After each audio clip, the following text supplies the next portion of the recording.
everyone. Welcome to the 2021 Virtual Gaithersburg Book Festival. I'm Phil Kaminsky, your host for tonight's presentation. Before we get started, I'd like to ask you to please consider supporting today's authors by purchasing their books from our wonderful bookseller partner, Politics and Prose. You will find purchase links in this presentation's description.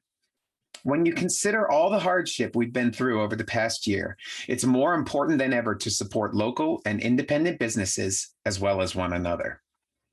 Furthermore, we'd like to extend a huge thank you to our 2021 featured sponsor, the David and Michael Blair Family Foundation, for all of their generous support. Okay, let's get started.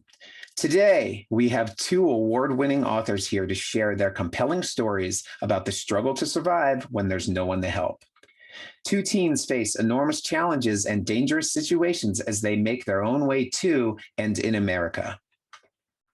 Illegal, by award-winning author Francisco X. Stork, is the powerful follow-up to Disappeared and delves into the injustice that hides under the guise of the law in the United States. Life in Mexico is a death sentence for Emiliano and his sister Sarah. To escape the violent cartel that is after them, they flee across the border, seeking a better life in the United States and hoping that they can find a way to bring their pursuers to justice. Francisco is the author of Marcelo in the Real World and recipient of the Schneider Award. The Last Summer of the Death Warriors received the Elizabeth Walden Award. The Memory of Light received 4-starred reviews and the Tomas Rivera Award. His novel Disappeared is the 2018 recipient of the Best Young Adult Award from the Texas Institute of Letters and a Walter Dean Myers Award Honor Book. And Illegal received the In the Margins Book Award and the 2020 Best Young Adult Book from the Texas Institute of Letters. His newest title, On the Hook, came out just 2 days ago. The powerful and long-anticipated companion to The Skin I'm In, Sharon G. Flake's latest best-selling novel, The Life I'm In, presents the unflinching story of Shar, a young woman trapped in the underworld of human trafficking. This powerful YA novel offers readers another timely and radical story of a girl on the brink, and how her choices will lead her to either fall or fly. Sharon exploded onto the literary scene with her novel, The Skin I'm In 1998, and was named a Publishers Weekly Flying Start. Since then, she has become a multiple Coretta Scott King Author Honor Award winner, and many of her novels have received ALA Notable and Best Books for Young Adults citations from the American Library Association. Moderating today's panel is Breanna McDaniel. Breanna is an author, book reviewer, education consultant, and researcher. She holds an MA in children's literature and is currently pursuing her PhD with research focused on representations of Black children in contemporary picture books. Breanna is the co-founder of Researchers Exploring Inclusive Youth Literature. Welcome, everyone. Thank you. Thank you so much, Phil. I'm so excited to be here with Sharon Flake, the Sharon Flake, and the Francisco Stork, award-winning authors. I'm not there yet, but I'm here right now, and I'm so excited for our conversation. I want to say thank you very, very much to the book festival for having us here, and we're actually going to jump right in with some readings from our authors. So, Sharon, would you start us off? Thank you, Breanna. I'm happy to be here. I'm going to be reading from my newest book, The Life I'm In. For about 20 years, people have been asking me, when are you going to write a sequel to The Skin I'm In? And my words were always never. But I finally did it, and it's from the bully's perspective, Charlize Jones. And I will tell people she has turned out to be my most thoroughly drawn character. So I ended up falling in love with her, and I hope people will too. It's a novel about home, as a matter of fact, and leaving home and what happens sometimes when we stray too far from home. And so Shar ends up being trafficked. Right. So the point I'm reading at is chapter 47. And she has ran into someone. She's She's ran away, so times are pretty tough for her now. Soon as I get to the car, the window rolls down. He don't smile or even say hi. He leans over, opens the glove compartment, and takes out money. A thick yellow rubber band holds it all together. 300 enough, he says. You can do that? You want it or not? I look at the hotel, then at him. Did he tell you? He said that you're a nice girl, that if you show up, I should use my discretion, help you out. I can't pay him back yet. He doesn't want your money. Here, he peels off $300 bills, then sits them in my hand. I stand up straight, look at the hotel. Why he want to give me money anyhow? Some girls he just likes, treats them like daughters. Don't worry. I ain't worried. I can take care of myself. I back up before he changes his mind. No worries, he starts the engine. He helps kids like you all the time. I think about April. Ask if Anthony got children. He puts on the blinker. You're lucky. He don't take to everyone. Up goes the window. I slide the money in my back pocket, wave him while he drives off. Then I go to the store and shopping. At home, I take the plant out the blue bag and sit it on the window ledge. What should we name it? I ask Cricket. Hickory, I say, laughing, because that's my grandfather's name. Dude, that's a good name. What's up, dude? I carry Cricket over to the kitchen and fill a cup with warm water. You're the man of the house, I tell Dude. Anybody coming here, do what you gotta do. Dude is a cactus, the kind with spikes that hurt. I bought it to celebrate us having money again. I pour water in dry, hard dirt, walk the plant over to the desk and read over my list. Pay your rent was first on the list. I ain't all the way caught up, but the landlord smiled when I gave him the money. Take the bus to the store in the white neighborhood was number 2 on the list. I did that already. I bought 6 bags of popcorn, $100 worth of Similac, 15 jars of baby food, a case of oodles and noodles for myself, soda, new crayons, 3 coloring books, a pack of cigarettes too. I even bought a 7th grade math book. Miss Saunders would laugh, so would Juju. I never read or did my work in school. Spending so much time by myself, being bored, got me doing things I would never normally do. Plus, Malika said if I did it, she would help. Sitting down on the floor with Cricket, I empty out another bag. These are books, yours. They like medicine. They're good for you. Only most kids don't like how they taste. Be still, I say to her. I'm reading. Falling over, she starts to cry, then stops when she see it don't do her no good. Good night, moon. I start with that one. I read it real slow and in different voices like my mother used to. Stopping, I apologize to Cricket for things being how they are these last few months. When I promise it won't happen no more, I'm not exactly telling the truth. But now that Anthony got my back, maybe things won't be as hard as they've been. Wow. Thank you very much. Oh, You. woo, this is so exciting. Okay, Francisco, will you share with us? Sure. I'm going to read to you today from Illegal. Illegal is also a sequel, like Sharon's book. It follows Disappeared, and in Disappeared, you have Sarah and Emiliano who live in Juarez, Mexico. And Juarez, Sarah is a reporter, and she starts investigating the disappearance of so many women in Juarez. And eventually, her life is threatened because she starts discovering things. And so she and her brother Emiliano have to cross over into the United States. So that's where Disappeared end. And I wasn't thinking about writing a sequel, but a couple of months after I finished, I felt like there was more to the story, like what happened to Sarah and Emiliano in the United States, especially with so many things that were going on with immigration at the time. And so I wrote Illegal, and it's the story of Sarah. Sarah actually has a good case for asylum, so she thinks that she can just go to an immigration center and plead asylum, and she'll get bond but things don't work out that well, and she ends up in a detention center, and Emiliano moves on to Chicago to try to find his father who abandoned them when they were little. What I'm going to read to you today is from Sarah, and Sarah, she really is a firm believer in the United States. She thinks that it has for all its flaws, it has laws that no other country has to protect people. But she starts losing that faith, the longer she stays at the detention center. And so I want to read to you from just one passage from Sarah when she's at the detention center. It's written in the first person by Sarah. Happiness seems like a gift that is arbitrarily given. Why me? That's the question people ask when something terrible happens to them. Why me?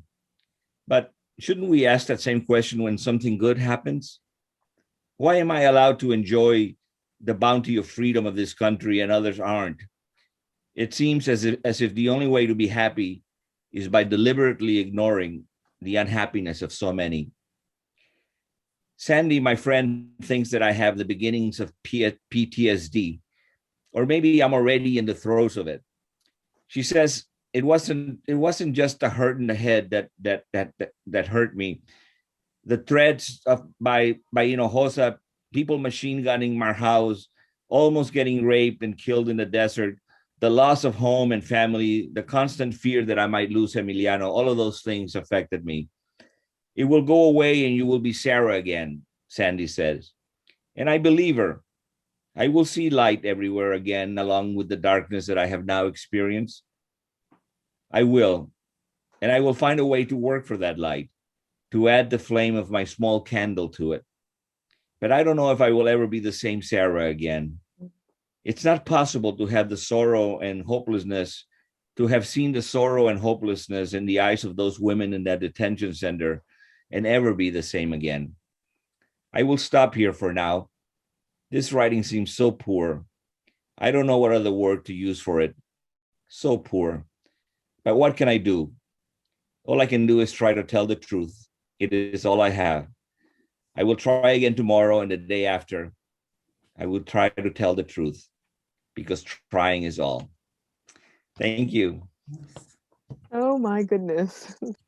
I mean, it's such a different experience to read, words on the page and to have the authors, the writers who brought together their craft to form the story, share it with their voice is totally a different experience. So thank you very much for taking the time to do that. So I guess I'll jump right into my questions. And I think it's really interesting, the passages that you all, you read. One, even though it's, just a part of the first part of the dialogue for you, Sharon, has someone else in it. The rest of it is very self-reflective. And then Francisco, you also have that self-reflection. So my question is, the theme of the panel is alone and in danger, and we see these protagonists in different situations. How would you kind of expand on how the theme of alone and in danger relates to your protagonists and their experiences? And Francisco, would you like to start? Yeah, that's kind of I think that putting together those two concepts, alone and in danger, is kind of interesting because it kind of does kind of reflect our books in some ways. I mean, the danger is the danger part is the thing that exists in our society, the evil or the bad social situation that these kids kind of encounter, right? And then against that is kind of the aloneness, their aloneness, and they have to kind of come to terms to that. I mean, Sarah is all alone in a detention center. I mean, whatever she has to do, she has to do it kind of on her own. And I think that the biggest battle for her is kind of internal. It's kind of like this losing of faith that is happening to her, and this losing of hope, where she begins to see that she's just a little piece of paper in a very big stack of papers that may never get read. And if it ever gets read, it'll be like a 5-minute type of thing, and a decision is made and probably is going to be a no. So when those kind of things, they make you feel so alone, like there's nobody that really cares, especially when you start out with hopes. And all of a sudden, you see that kind of the expected reaction just does, it's not happening. It's not happening. I mean, this country was not that welcoming kind of country that she kind of expected, and she's leaving a place where she had her mother and she had her friends and where she felt at home. And all of a sudden that home, that Sharon talks about, that's taken away from you, and you're all alone. So I think that is this kind of a conflict between aloneness and the unexpected dangers that make the book kind of where the book is both suspenseful and meaningful. Thank you. And so, Sharon, in the passage that you read, we hear about cricket and we hear about hickory, and maybe people don't think plants are beings, but I have a plant called D'Artagnan, and he's very special. So there's Well, I this think sense also, of her. go ahead, sorry. No, you go ahead. I was going to say also, I think Charlize is a type, when you meet her in The Skin I'm In, she is a bully. She's very cold and distant. So people probably don't see her as somebody that would get a plant or take somebody else's baby and take care of them. So I wanted to show some softer sides to her. I wanted to let people see her humanity. And just getting back to Alone in Danger, from the very beginning of the book, she is alone, right? When it opens up, she's calling Malika. She is so alone that she reaches out to someone she bullied and hasn't talked to for a year, begging her to have her mom intervene with Char's sister, so she doesn't get thrown out the house. So it also shows you how alone she is, that we could be alone in our own home, right? So that she's begging Malika, please intervene. And Char doesn't she says, I don't beg anybody. And then this journey begins because she doesn't get her wish, right? And Char feels like she's sort of tough and she can take care of herself. But what you see in the beginning is a girl who is broken, right? And really, whether she knows it or not, has to depend on the kindness of strangers along the way. And so even though she is alone a lot of the book, right? She is alone for at least half the book, right? I also wanted to show that there are strangers out there, there are people out there that can be kind, and that we need people if we're going to actually make it in this world. There is the hotel she ends up in, and the man who runs the hotel. It's the woman who is, works on the street, who ends up sort of looking out for Char as she is living on her own. So imagine 16, alone, and really in danger. Even when she thinks she's not in danger, if you are 16 and you are a runaway and you are on your own, you are in danger whether you know it or not, right? Because when you're that age, you sort of think, listen, I can take you here. I can take care of myself. What? The world's not going to, what? I'm all right. I'm good. And little by little, we see that she's not good, that she is in danger, that she also has a value system, right? Just like Francisco, we could hear with your character that she has a value system that for both girls, somebody has planted some good seed into them, so that when she's alone, when she's in danger, that good seed helps to nourish and strengthen her. Even as she's falling, she gets up in the end because there's some good seeds in her. And I think sometimes when you think about brown girls, when you think about Black girls, when you think about girls that might not have a lot of money, when you think about runaways, we often don't always think that there's good seed there, right? We don't always see that there's good seed there. Wow.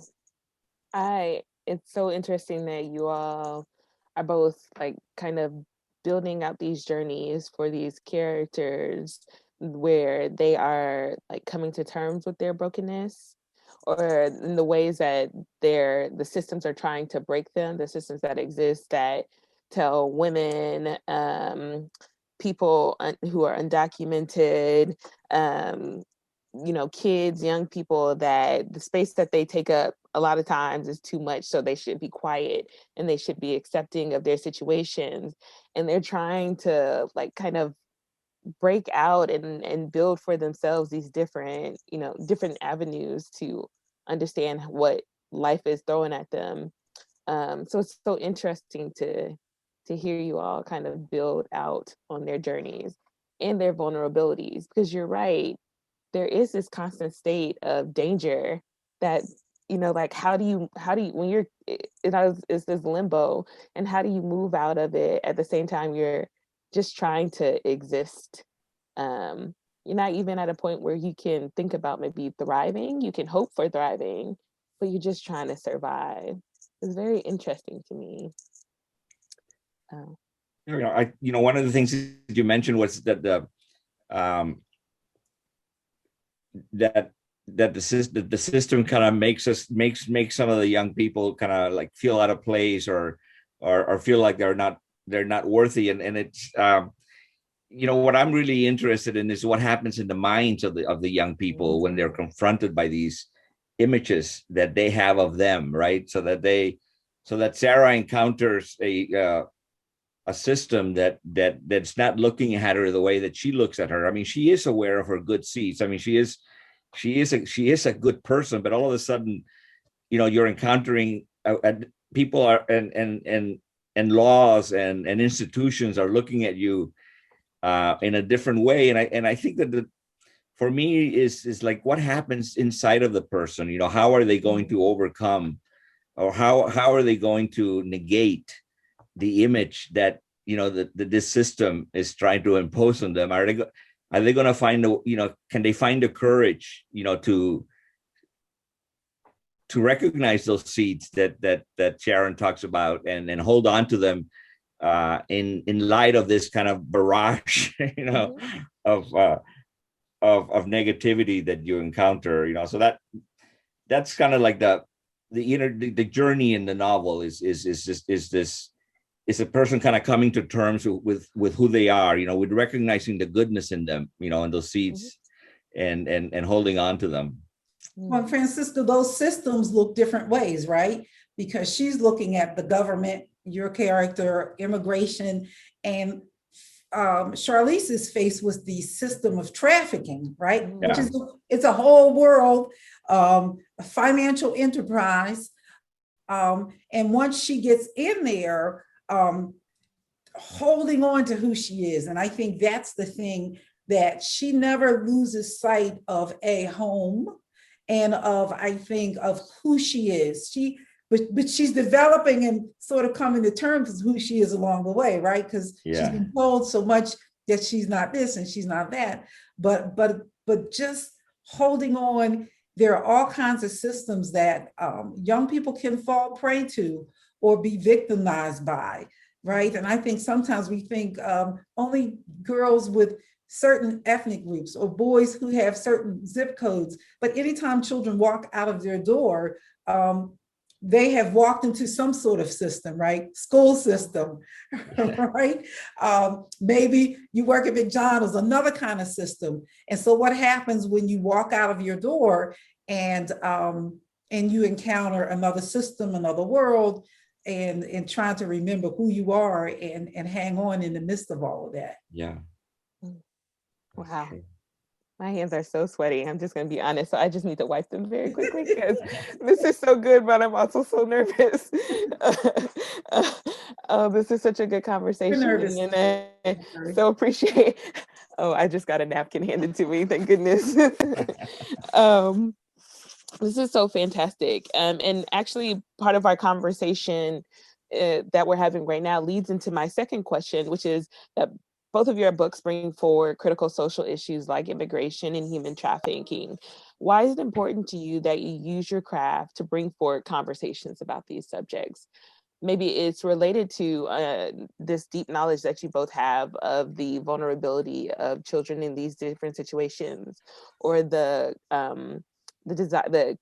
desire, like you talked about, Francisco, to know about what's going on in the heads and the experiences of these folks going through these experiences. But Why is it important that you use your craft to bring forward these conversations? Well, I mean, for me, I think it's I'm kind of just following kind of where my heart takes me. You know, like sometimes I'll feel something inside of me, and I'll say, why do I feel that? I mean, why? I mean, of all the suffering out there in the world, why is this particular thing kind of pulling me more than than anything else? Mm-hmm. And so, you know, through the years, because I'm an old guy now, you know, I've learned to kind of pay attention to that inner voice and trying to kind of trust that there's something that I need to do with that, you know.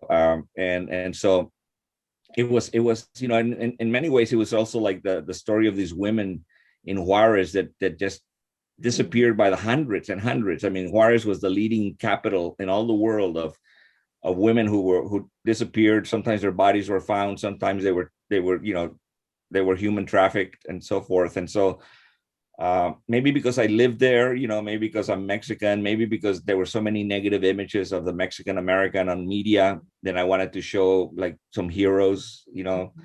But I was kind of like drawn to the social situation, and also to the immigration, just because it, you know, in a way, it seems like it seems like an insoluble problem, you know. And we're not really aware. I mean, I mean, what do we do with these, you know, with these people that need our help, you know, and how can we?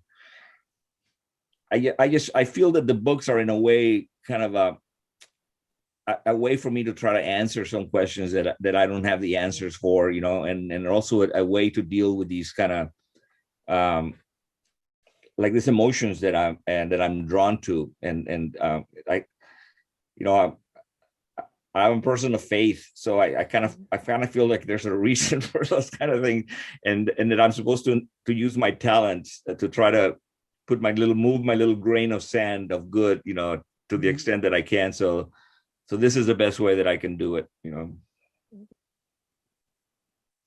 What are your thoughts, Sharon? Well, whatever he said, that was good. I think, again, you follow your heart. I grew up in a generation where parents didn't have discussions with you about sex.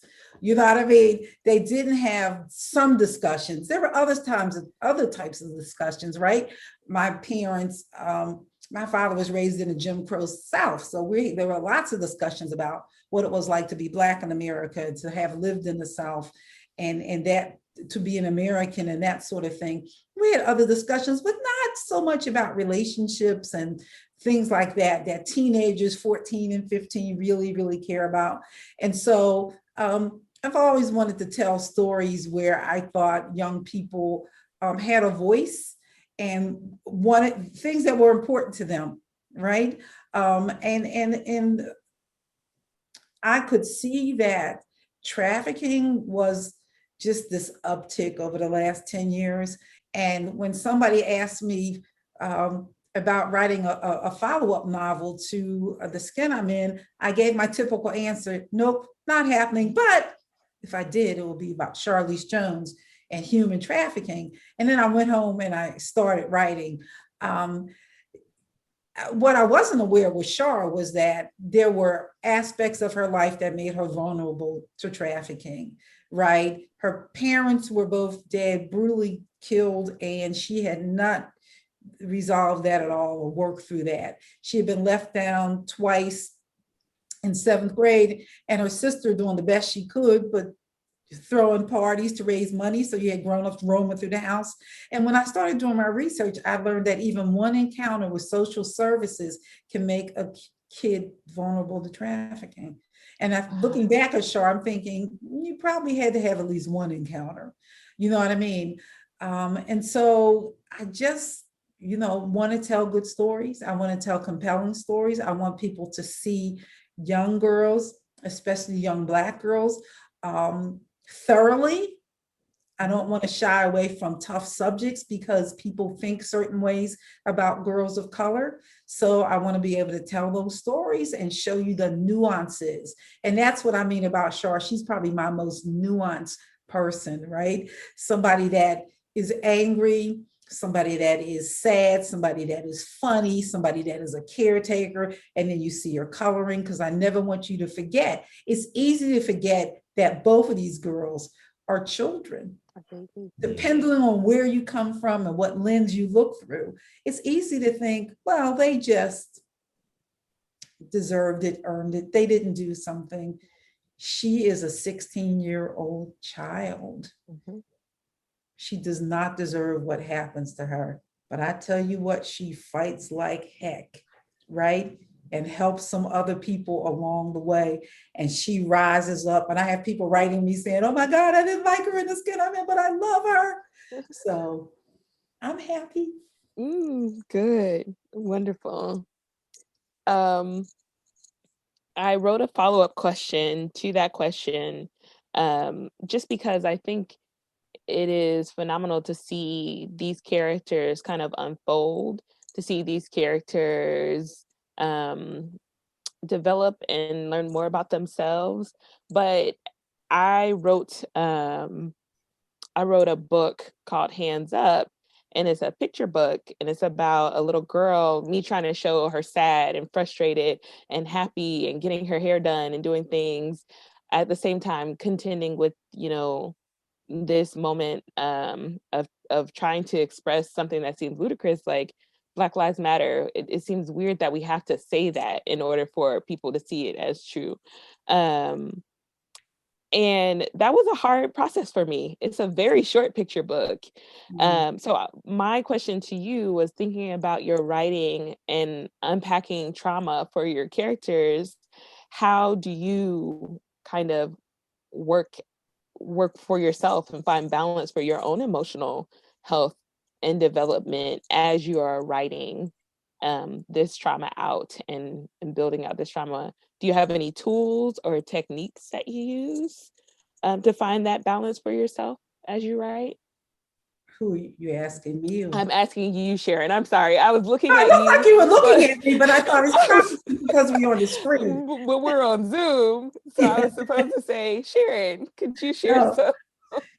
I think part of it is how I write in general. So I'm not the kind of writer when I'm writing my stories, I'm writing my stories. When I'm not writing my stories, I'm not thinking about my characters. So it wasn't something I created. It's just how I was as a writer. So if I'm writing 5 hours, 3 hours, 2 hours, when I'm done, I'm done. I'm not really thinking about my characters out there, very rarely, like 1% of the time, but very rarely. So that's one thing. It was difficult. There were times in doing research and talking to people, I had to put it down and say, I cannot read anymore about what is happening to girls, women, and children, right, who are being trafficked. So you step aside, you put it away, you might put it away for a week or two, then you have to come back. I think the other part is, that you're doing good.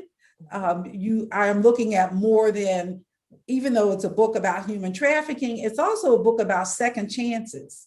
It's a book about resiliency. It's a book about a girl that people have lost faith in, who still has not lost faith in herself, right? Who still is hopeful. As I read that piece, right? Where she is just a kid, right? She's just been trafficked, right? You offered her money. It's offered her money. You're setting up some stuff. He has been grooming her. This was his driver. She's been groomed, right? She's not fully aware, as much as she thinks she knows the world of this, she knows she's cool. She's not aware, so she's still a kid. So I get to also be in the skin of this young girl who still has a lot of innocence to her. And so you hang on to all those different pieces, and you hope in the end that somebody's going to read this book and say, you helped me. You did some good. So even though it's a tough places, that some people will find maybe some soft landing, or be able to get some help, or see themselves differently because of the work. Thank you very much, Francisco. Yeah, I don't know if I can add anything to that. That's perfect. Yeah, I think that what Sharon is saying, and for me is true also, in the sense that yes, we are writing about some terrible, painful circumstances that would depress anybody, but at the same time, we're also writing about these hopeful characters, characters who have a lot of agency and who have, in their own way, we like these characters, and to me, they're little heroes, and so they inspire me, and so there's something very, there's something that's very, very, very healthy, very hopeful about writing, with these characters, because ultimately, like Sharon, the end of the book is really to do that some good, that it falls into the right hands. And and aside from that, I spend my mornings taking care of my 2-year-old grandson, and if that's not good therapy for a writer, I don't know what is, right? So I don't have time to. I'm so exhausted after that I'm after a nap, I have a couple of hours to write, and I gotta make good use of them. I have nieces and nephews that are very active, and when they come, I just feel like, okay, ready, set, go. And then it's just like, and then their mom comes and picks them up, and I'm like, what just happened? Am I all still here? So I understand that a little bit. I think it's really interesting what you're saying about, you, like, from my perspective, you're talking about impact of these stories on not just readers who you may not have any experiences adjacent to this, but readers who might actually be in these situations themselves and can see mirrors for themselves, can see ways for them to kind of even cope as they move through these experiences. And I think that's really interesting, because I wonder sometimes, so I study children's literature, and there's always this idea, or there's often conversations about the idea of the ideal reader or the ideal audience. Mhm. And it sounds like you all maybe don't have an ideal audience, but you have folks that you hope that the story is reaching. And I'm grateful to know that, but I'm also interested in learning more about how you have about how you kind of think about those ideas about your readers and what they might be taking away from your work. Just, Yeah. I hope I'm not rambling too much, but that's what I'm We interested get in. you. Yeah. And maybe Francisco, you can talk to us Sure. a little bit about that. Yeah, well, I mean, there's a little bit, I always hope that my kids end up with a young man that was kind of like myself when I was that age, 16, not with a little bit of an inferiority complex. I wasn't too sure about who myself, and even though I was smart and so forth, I just didn't have a good image, and I think part of it was just the reflection that I was getting from where I was living, but so I'm hoping that these books, that these kids kind of like they recognize themselves in the characters, and they feel less lonely because one of the characters is expressing something that they feel. But and sometimes I wrote this book after Illegal, that is coming out in May, and it was the first time that it was about a young man who lives in the projects of El Paso and gets into trouble with gangs and ends up in a juvenile detention center. And it was the first time that I wrote a book that I really kind of had like an imaginary reader kind of there with me all the time. And that was kind of a young man who's not too enthusiastic about reading. You kind of have to force him to read. A young man who's kind of on the brink of getting involved in a cycle of violence that he's not ever able to get out. And so it was really important to me, to write a book that would hold the attention of a young kid like that, so that I wouldn't lose him, and so that he would see something good in himself. And so sometimes I think it's important to keep a very specific kind of reader in mind. I mean, I hope that everybody reads the book, but it's really I really hope that the book makes it into the hands of somebody like him. Mhm. Oh, thank you so much. Sharon, do you Well, have I'm going to any? hold up this book because I read it and I loved it. Yeah. You all should go get it. I loved it. I loved the Thank character. you very much. Um, when I first started writing, I thought about Black readers specifically. To be honest, I'm Black. I lived in most of my life in the Black area. All my characters pretty much are Black, not all of them in my books, but most of them. So when I was writing, that's sort of what I thought about. And then, I tell people all the time, I was at a mall one day, this is the skin I'm in, about a dark skinned girl that gets picked on that book. And then a white boy, Caucasian boy, comes up to me and said, "This is my story." And I'm like, "What? What are you talking about?" And I realized, I think that he was being picked on. He was being picked on because he was overweight. And so it's like, oh, okay. So it has all these other applications and all these other things. And so I never really thought a whole lot about audience. What I think a lot about is, I will say this, that the more I wrote, I also saw that a lot of people who didn't like to read or didn't see themselves in books clearly, loved my books. And so I wanted to make sure that I always wrote to them, because I thought, what better thing can you do but as a writer than to get people to read who don't think that books are for them. But then at the same time, the books go to all these other people, which is what I like. They're so layered and they're so textured. I tell people, well, don't say that because I can't remember what I told people, but take that part out. But right, they're so layered and they're so textured, so that you have them used in gifted programs, and you have them used in programs where people are challenged, to read. They're struggling to read and to learn to read.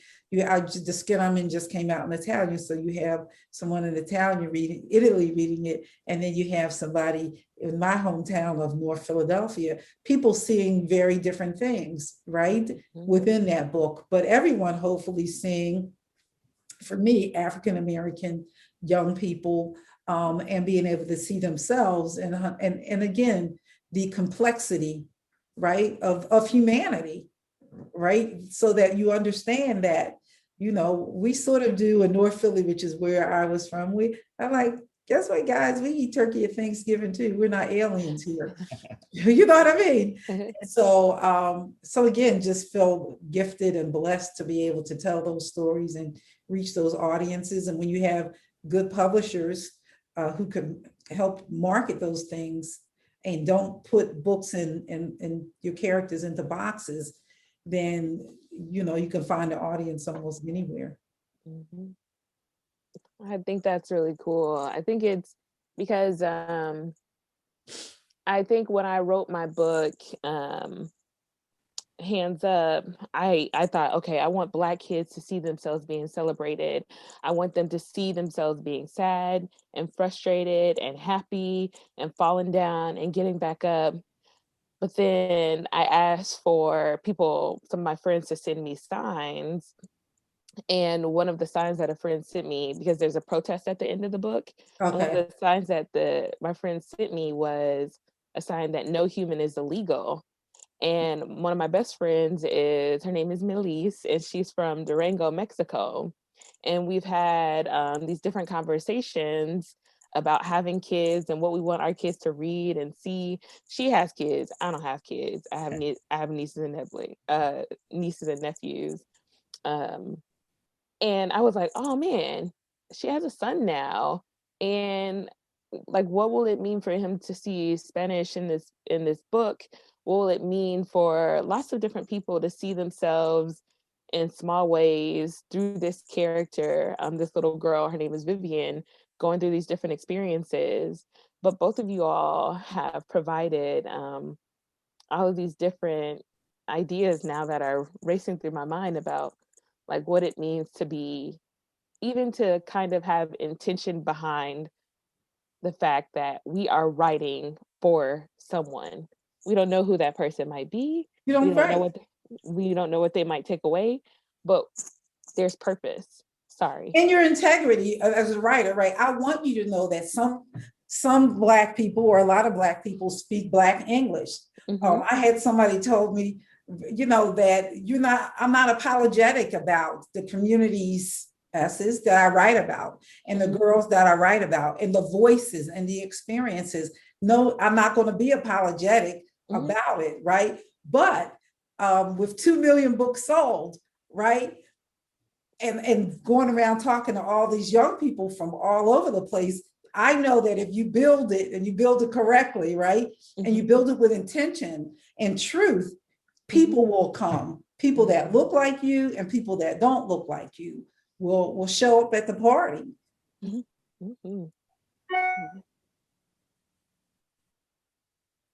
Okay, Francisco, do you have anything that you want to share? I'm just kind of like, I start just thinking about all the things that Sharon said. I get lost. I talk a lot. I'm sorry. No. I mean, it just, what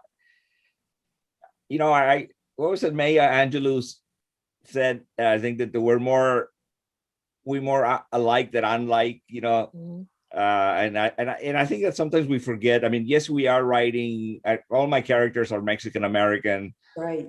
But they're also like they're human beings. And if you're if your characters are as nuanced as like the one that Sharon makes, you're basically going to be talking about some very universal qualities that transcend. And isn't that like a great goal in a way that a kid is reading my book and he or she forgets that it's a Mexican American character, or that it's a African American, and they just, what they do, and all of a sudden they just love the story and it's fun and they keep on reading. And so I think that we rightfully make a lot of we rightfully focus on the things that are unique about our ethnicity and our race, but ultimately what we're trying to get at is what is universal about all of us, Which is why I saw so much of Hector in it. I was looking and comparing. He talks about God. Charlize, there's places where they talk about God, and just looking at them and following that story and hoping that he makes the right decisions, and sometimes hoping he doesn't, but that's was me. That was me being mad. You like to slap him around a little bit if you're not. Well, no, not him, but there are sometimes as a reader you don't always sometimes want that character to do not the right thing. As a readers, we're not always perfect. It's like, if you just would push him under, but I was very happy that you didn't let that happen. The higher me, the God in me said, that's good what he did. I'm glad it worked out that way. But for a minute, I was like, just go, Pope. Okay. So I think that we're moving closer to time. But I have just one more question. And it's about something even connected to what you were saying earlier, Francisco, about being hopeful for readers. And I'm wondering, what role do you think hope plays in the life of your characters in the text? And then what hope do you hold for these characters and perhaps folks who can relate to their experiences in various ways?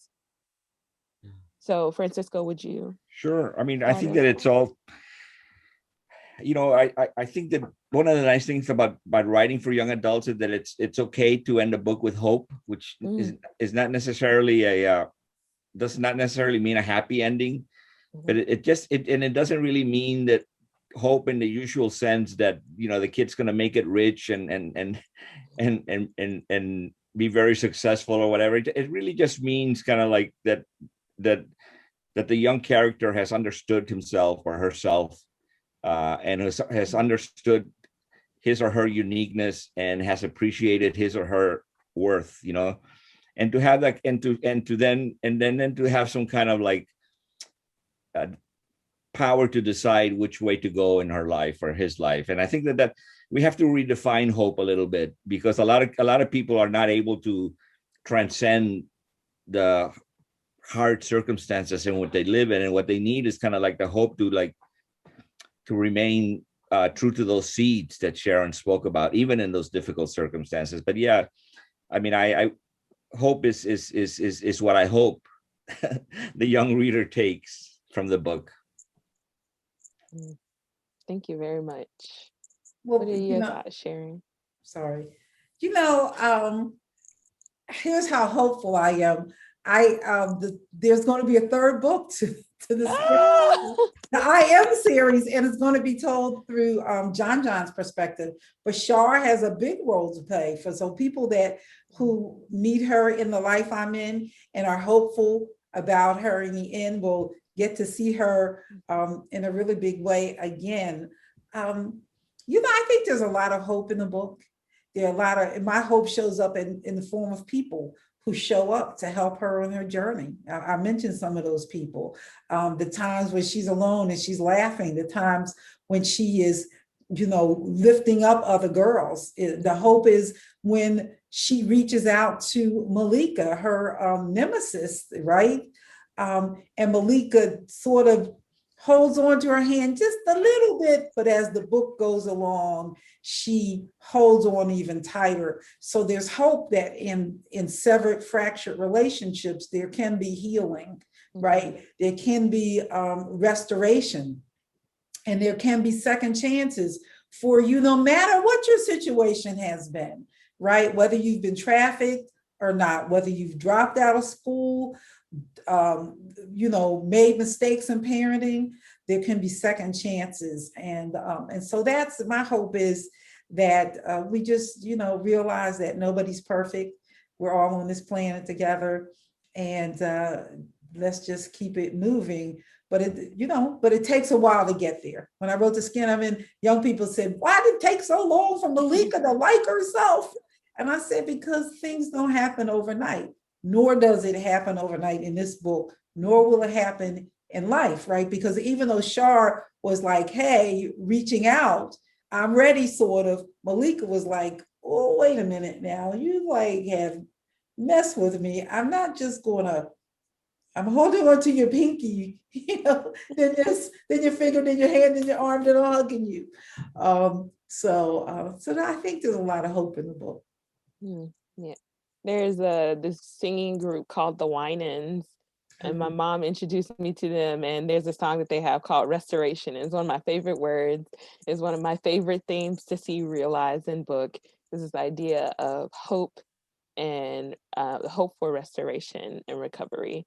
So thank you very much for helping us, both of you, helping us to end on a note with hope. You all have shared a little bit about your next projects, but can you tell the audience where they can find you on Instagram or Twitter, and if there's anything upcoming soon that you want to emphasize and highlight? Well, I'm going to be on Gaithersburg Book Festival, right? I'll be there. You can reach me at flake.sharon, at Gmail. I do that a lot when I really mean sharongflake.com, but it all goes there anyway, so no worries. I'm on Instagram a lot. I'm on Facebook a lot. I'm Sharon G. Flake. Put that combination together because I don't even know my own Instagram address, and you'll find me. And I do a lot of school visits, so call me up or look me up. Thank you. Francisco? Yes, I mean, I have a website, franciscostork.com, where I have a journal that I write a lot of things about writing that I think you might, if you're a writer, I think you might enjoy looking at those things. And I'm in the usual, social media. I have this book, On the Hook, that's coming out in May. And I'm having a launch event at Politics and Prose in Washington with McDaniel. And I'm really afraid that nobody's going to show up, and I'm going to be really embarrassed. So please show up. You and me, it'll be good. So thank you very much for this. And I'm so glad to have met Sharon and Breanna. I mean, this is really, really one of the best conversations that I've had in a very long time. Thank you. Oh, same here. Thank you so much. Thank you so much. It's been really cool I'm just starting out as a writer, to see your admiration for each other come through in the conversation. And I'm so grateful that I was here to share it with you. You So, did a great job. Thank you. oh, very thank much. you. My hands aren't sweating anymore, so thank you.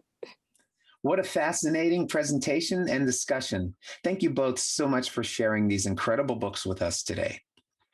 All right, all you future authors out there, I hope that you are ready to write. Here are today's story starters. Remember, you can choose your favorite, or you can write about all three. Number 1, should all secrets be kept secret? Write about when it's okay to spill a secret and when it's not. Number 2, have you ever lost something that is important to you? How did it feel? Were you able to find it? And number 3, if you could meet any fictional character from a book, who would it be and what happens when you meet them? Send your finished story to gbfstories@gaithersburgmd.gov and you will be entered into a random drawing for a special prize. Okay, have a great evening, and remember, keep reading and keep writing. And to all of you book lovers watching at home, I have to thank you for joining us tonight for this presentation. We have an amazing lineup of children's authors still to come, and you don't want to miss one. Furthermore, for those of you local to the Gaithersburg area, you have to be sure to check out the 4 GBF story walks, which are installed all around the city. Go to Gaithersburgbbookfestival.org and look over the author presentation schedule and story walk locations so you can plan the rest of your festival month. Have a great evening all, and remember, keep reading and keep writing.